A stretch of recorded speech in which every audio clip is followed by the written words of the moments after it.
You've been told your whole life, save money in the bank and you'll be safe. But here's the truth. Saving in banks is not making you rich. It's silently making you poorer. Let's talk numbers. The average savings account in India gives you around 3 to 4% interest per year. But inflation, it eats up your money at 6 to 7% every year. So even if your balance goes up, your buying power goes down. You're not growing your money, you're just watching it decay. Now here's the game changer. Rich people don't depend on savings accounts. They use banks to store money temporarily, not to grow it. Instead, they focus on growing wealth by investing in real appreciating assets. So where exactly do they invest?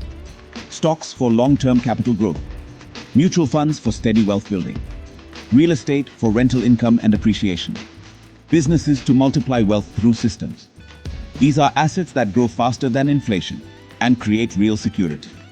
But isn't saving in a bank safe? Yes, if your goal is to stay exactly where you are. Banks are safe, but they're not wealth builders. Wealth needs growth, and growth needs risk, calculated informed risk. The good news? You don't need lakhs to start investing. Start with just Rs 500 per month in SIPs or index funds.